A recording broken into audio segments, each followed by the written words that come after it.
Agora em FR, no mínimo 25 minutos de vídeo. Claude respondeu. Le froid à moins 40 ne ressemble pas à une température. Le froid à moins 40 ne ressemble pas à une température. Il ressemble à l'air qui s'est retourné contre vous, à quelque chose d'intentionnel qui a décidé de pénétrer votre corps par chaque surface exposée et de le démonter de l'intérieur. Ce n'est pas le froid d'un matin d'hiver, ni d'un congélateur, ni d'une chambre froide. C'est le froid d'un endroit qui n'était jamais destiné à contenir la vie humaine, et il le sait, et il travaille avec la patience de la géologie pour vous le rappeler. Les doigts cessent d'envoyer des informations utiles après environ 3 minutes d'exposition. Après 10 minutes, ils cessent d'envoyer la moindre information. La peau du visage se resserre jusqu'à ressembler à un masque qui appartient à quelqu'un d'autre. Et puis le masque cesse de ressentir quoi que ce soit. Et cette absence de sensation est la chose la plus terrifiante.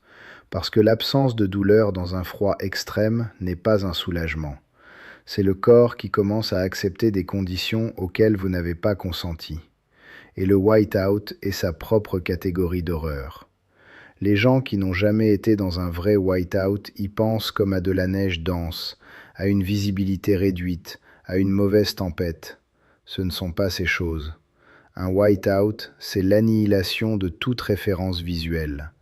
Le sol et le ciel deviennent le même blanc, et la même luminosité, et le même rien. Et les yeux qui ont été utiles toute une vie deviennent hors de propos. On ne peut pas dire si la surface à 60 cm devant soi est plate ou une chute de 6 mètres. On ne peut pas dire de quelle direction vient le vent, parce que le vent vient de partout. Un white-out ne prend pas seulement la vue, il prend la relation spatiale au monde et la remplace par un bruit blanc qui ne contient aucune information. C'est là que deux hommes se trouvaient dans l'intérieur de l'Alaska. C'est The Human Limit, je suis votre présentateur. Si vous avez l'estomac pour des histoires qui arrachent la peau confortable de la nature humaine et vous montrent ce qu'il y a en dessous, abonnez-vous à cette chaîne maintenant. Mettez un like. Ce que je vais vous raconter, c'est le témoignage d'un homme qui a plongé la main dans un sac de couchage, dans l'obscurité d'une tente mourante, à moins 40 degrés, et a pris le seul GPS pendant que son partenaire gisait brisé et inconscient à côté de lui. Et puis il a zippé la tente de l'extérieur. Et puis il a marché dans le white-out. Et puis il a survécu. Et son partenaire n'a pas survécu. Et il a écrit là-dessus. Et ce document est ce dont je m'inspire ce soir. Leurs noms, tels qu'il les donne dans son témoignage, sont Thomas et Will. Thomas est le narrateur, le survivant.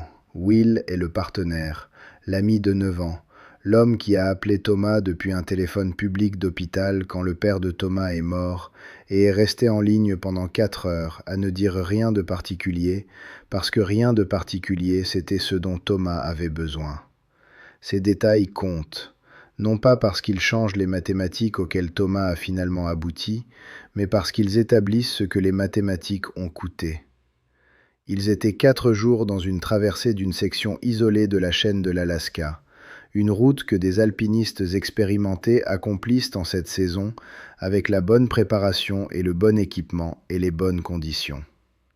Ils avaient la préparation et l'équipement. Les conditions ont tourné le 2e jour et sont devenues quelque chose de différent le 3e jour et sont devenues ce que je décrirais comme existentiellement hostile le 4e jour, qui est le jour où l'histoire commence vraiment.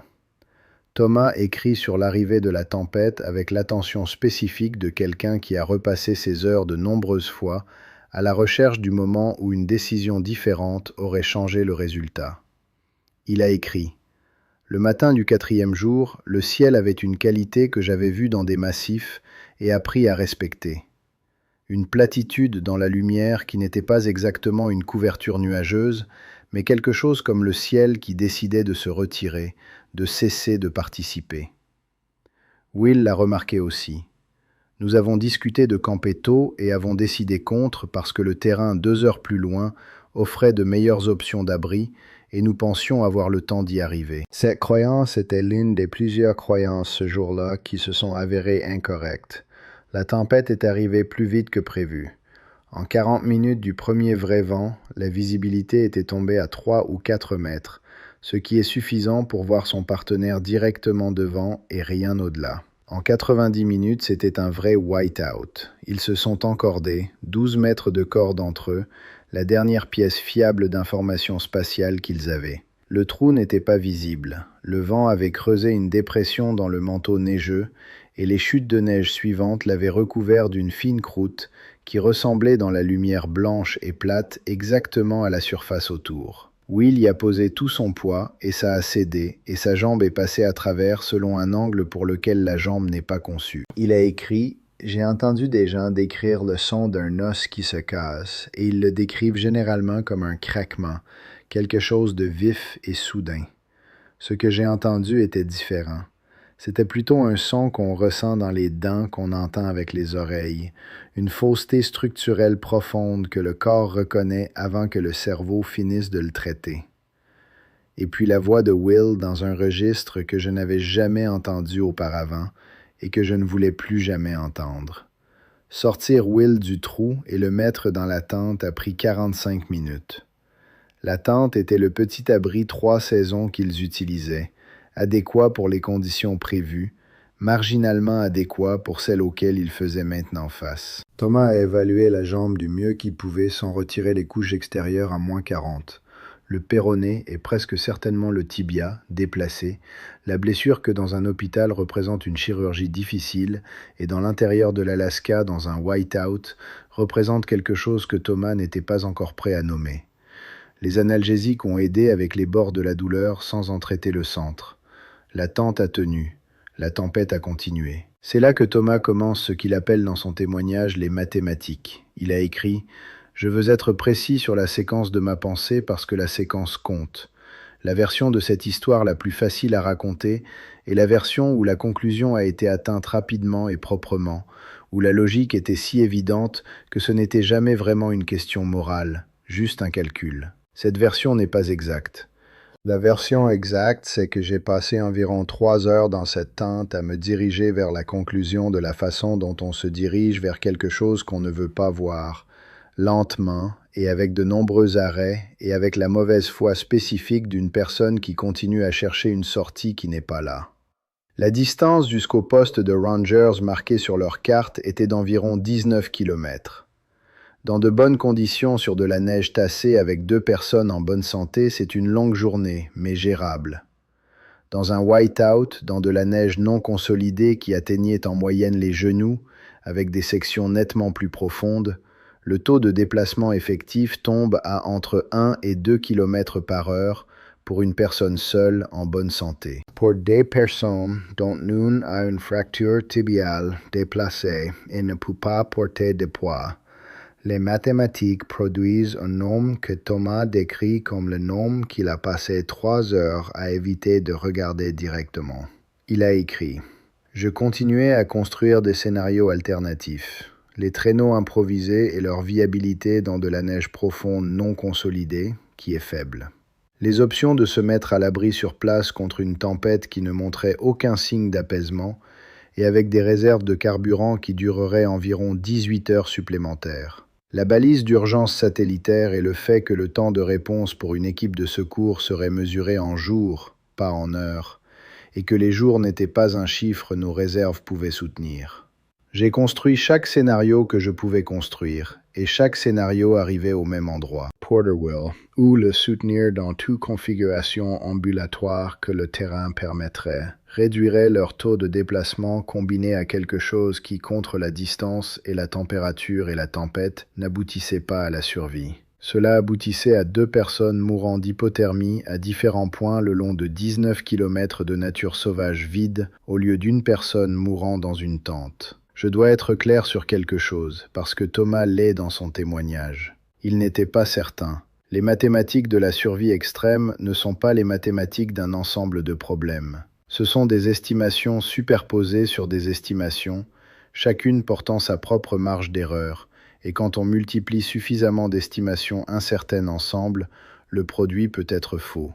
Thomas le savait. Il écrit sur cette connaissance avec une spécificité qui suggère qu'il l'a utilisée depuis, à la fois comme réconfort et comme instrument de torture de soi, ce qui est peut-être ce que toute incertitude authentique devient quand le résultat s'est déjà produit et ne peut plus être changé. Il a écrit.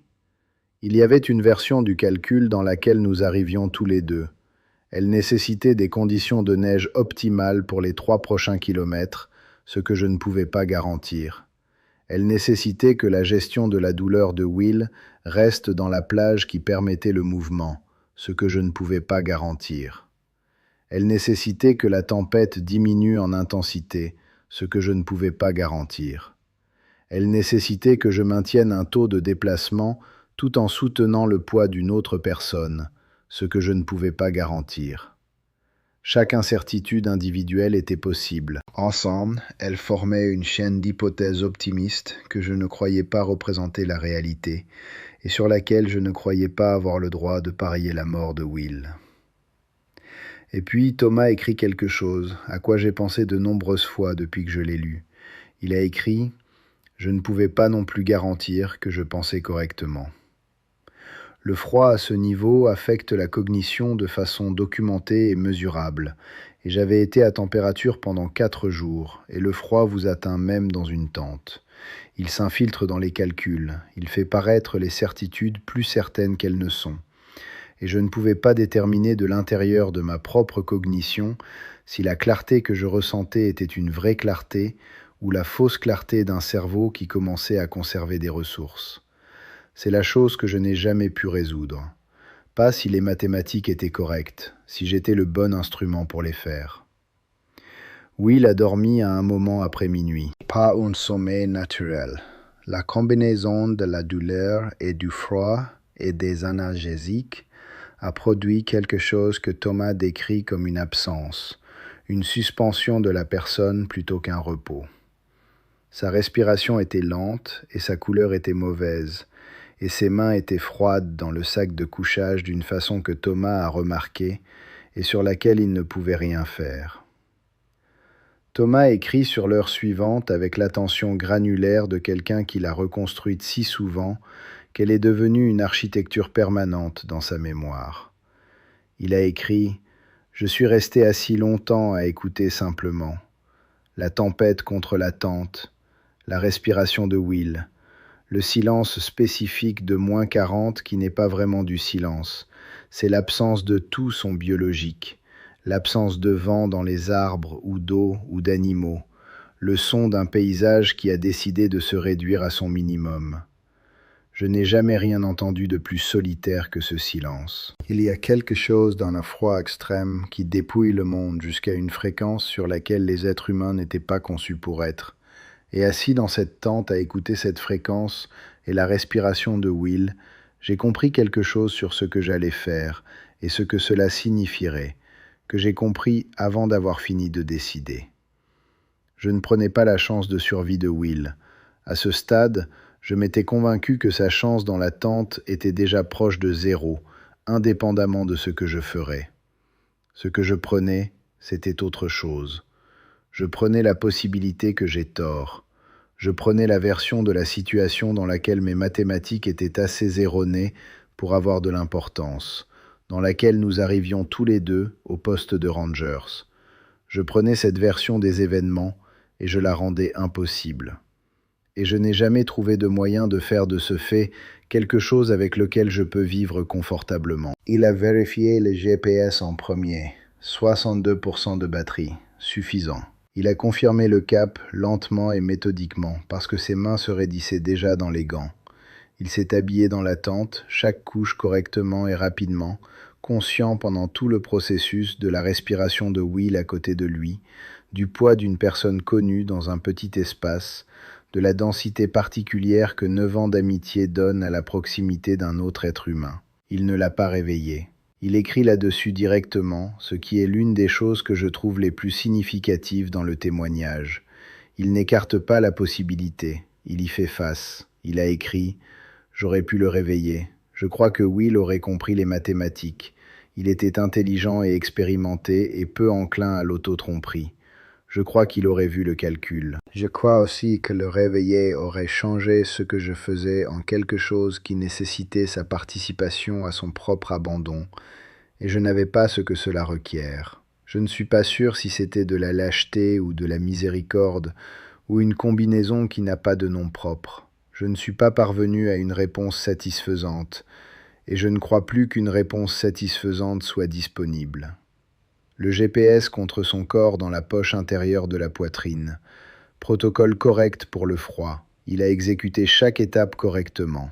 Il écrit sur le fait de prendre le GPS pour la dernière fois avant de partir, comme le moment où la décision est devenue irrévocable.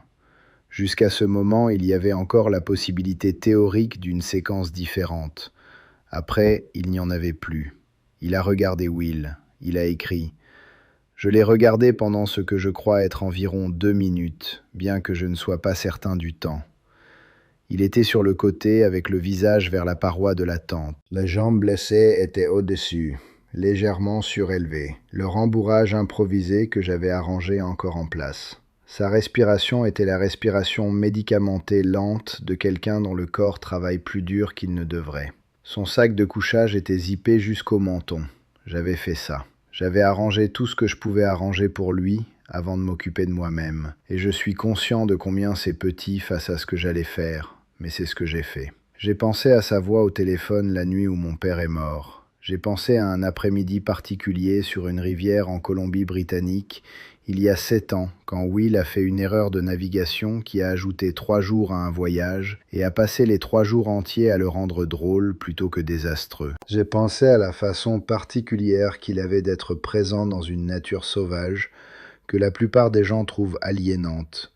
La façon dont l'isolement qui intimide le reste d'entre nous semblait être son habitat naturel. J'ai pensé à ce que ce serait pour lui de se réveiller dans la tente et de comprendre ce que l'absence du GPS signifiait, le moment précis où il regarderait à l'intérieur du sac, où il chercherait dans les poches, où l'absence deviendrait une certitude. J'ai pensé à ça pendant les 2 minutes où je me suis tenu là, et puis j'ai cessé d'y penser parce que si je continuais à y penser, je ne serais pas capable d'ouvrir la fermeture éclair. J'ai ouvert la fermeture éclair. Le froid qui est entré n'était pas métaphorique. Il était immédiat et physique et complet. Le -40 se précipitant dans la tente comme quelque chose qui avait attendu dehors pour ce moment précis, ce qu'il avait fait en un sens. Will a bougé mais ne s'est pas réveillé. Je ne sais pas si c'était de la chance ou le médicament ou la profondeur spécifique de son inconscience, mais il ne s'est pas réveillé et j'ai enjambé dehors et j'ai fermé la fermeture éclair de l'extérieur. Le son de la fermeture éclair qui se ferme est le son auquel Thomas revient le plus souvent dans le témoignage. Il le décrit à plusieurs endroits, toujours avec le même détail spécifique. Le son métallique du curseur se déplaçant le long de la glissière, la petite résistance en haut où la fermeture éclair coinçait toujours légèrement, son caractère définitif. Il écrit qu'il a entendu ce son depuis dans d'autres contextes, d'autres tentes, lors d'autres voyages, et que la récurrence n'est pas quelque chose qu'il a appris à gérer, seulement quelque chose qu'il a appris à attendre. Le whiteout n'avait pas diminué. Il s'est orienté par cap de boussole vers le waypoint enregistré et a commencé à marcher. Il s'est réchauffé grâce à l'effort en 20 minutes, la chaleur de la physique plutôt que du confort, la chaleur de la dépense qui devait être gérée contre la distance restante. Il ne s'est pas permis de penser à Will pendant la première heure. Il comptait des pas quand son esprit essayait de vagabonder, une technique qu'il avait utilisée dans d'autres situations difficiles comme moyen d'occuper la partie du cerveau qui produit des récits avec quelque chose de suffisamment ennuyeux pour empêcher ce récit de se former. La technique était imparfaite, il a écrit. Dans la 2e heure, quand le froid et l'effort avaient travaillé sur ma cognition suffisamment longtemps pour réduire l'efficacité de la technique, j'ai pensé à lui. Pas de façon linéaire ou narrative, de la façon dont le froid affecte la pensée, en fragments et en images sans le tissu conjonctif qui les transforme en histoire. J'ai pensé à sa respiration. J'ai pensé à la tente qui bougeait dans le vent. J'ai pensé à la température à l'intérieur de la tente et au rythme auquel elle chuterait. J'ai pensé au nombre spécifique d'heures avant que cette température devienne incompatible avec la biologie d'une personne endormie. Et puis j'ai cessé d'y penser, parce que ça n'était pas utile, et ça allait me coûter quelque chose que je ne pouvais pas me permettre de dépenser dans ce froid, sur ce cap, avec cette distance encore devant moi.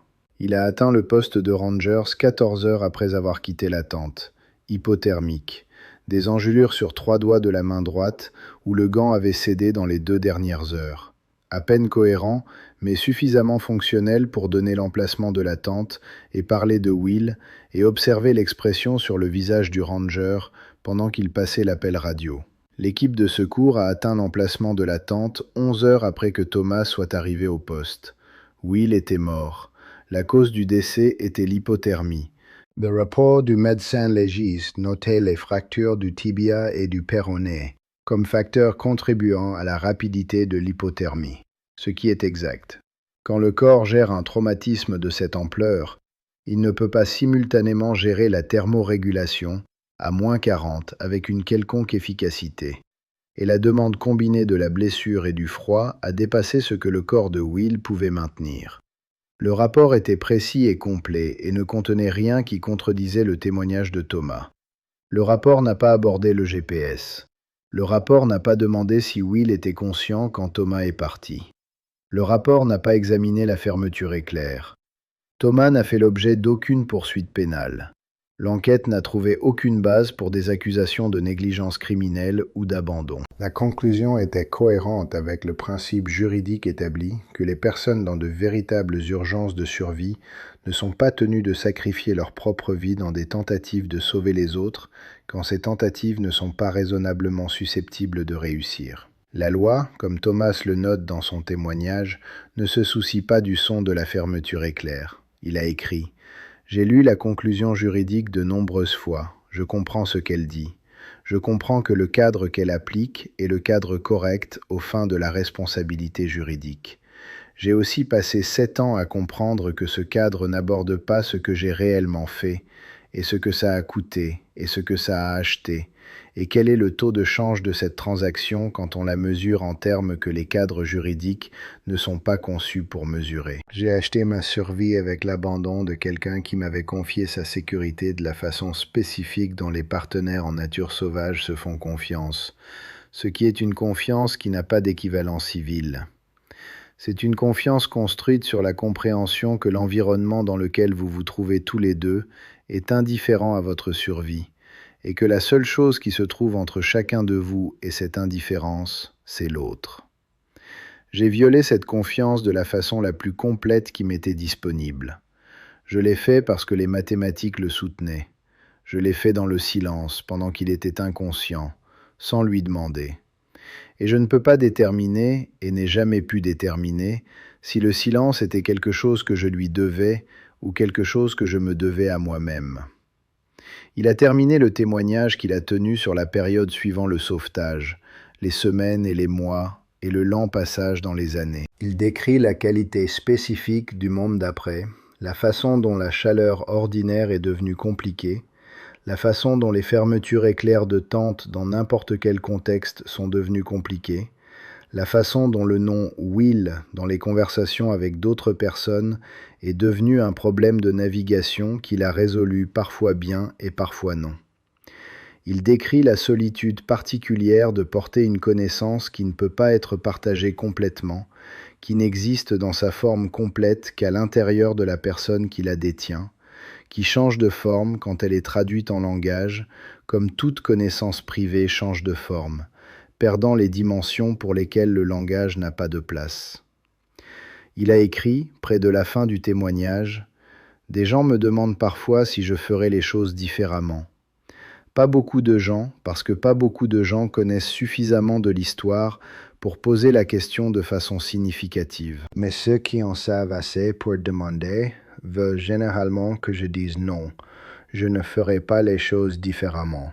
Parce que non est la réponse qui confirme les mathématiques et place la décision dans la catégorie de la nécessité tragique plutôt que de l'échec moral. Et je comprends pourquoi ils veulent cette réponse. Elle est plus facile à tenir. Elle résout quelque chose. Je ne peux pas la leur donner. Ce que je peux vous dire, c'est que j'entends le son de la fermeture éclair. Pas toujours.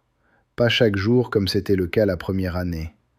mais dans la qualité spécifique de silence que -40 produit, le silence qui ne contient aucun son biologique, le silence d'un paysage qui a décidé de se réduire à son minimum, je l'entends. Le glissement métallique du curseur, la petite résistance en haut. Et dans ces moments, je ne suis pas un survivant. Je suis juste un homme debout dehors devant une tente dans le noir. Et de l'autre côté du nylon, quelqu'un respire de la façon dont le froid et le médicament et une jambe cassée font respirer une personne. Et je viens juste de rendre la décision irrévocable. Et puis je me réveille, où le moment passe, et je suis à nouveau dans ma vie, avec les fenêtres et la chaleur, et les sons ordinaires qui remplissent le genre d'espace que -40 ne peut pas atteindre.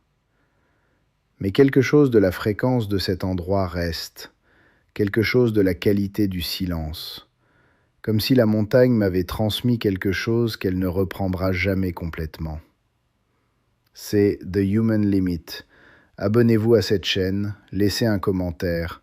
Dites-moi ce que vous auriez fait dans cette tente, à -40, avec le GPS dans la main et la fermeture éclair entre vous et la tempête. Dites-moi où se trouve la ligne entre les mathématiques et la miséricorde et la lâcheté, si vous pouvez la trouver. Parce que Thomas la cherche depuis 7 ans et ne l'a pas trouvée. Et je suis assis avec son témoignage depuis des mois et je ne l'ai pas trouvé non plus. Je lis chaque commentaire.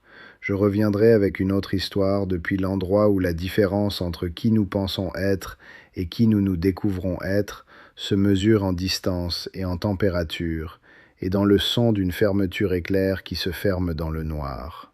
Le froid est toujours là. Il était là avant tout ça, et il sera là après tout ça. Il ne se souvient pas de Will, et il ne se souvient pas de Thomas, et il n'enregistre pas ce qui s'est passé à l'intérieur de cette tente, de la façon dont les êtres humains ont besoin que les choses soient enregistrées. Il maintient simplement sa température, comme il l'a toujours maintenue, comme il la maintiendra toujours, indifférent et absolu, et patient de la façon dont seules les choses sans conscience peuvent être vraiment patientes. Quelque part dans l'intérieur de l'Alaska, il y a un endroit où une tente a été dressée, et un homme s'est réveillé seul et a compris ce que l'absence du GPS signifiait. Et ce moment de compréhension est la dernière chose que Thomas lui a donnée. Et Thomas essaie depuis de déterminer quel genre de cadeau c'est.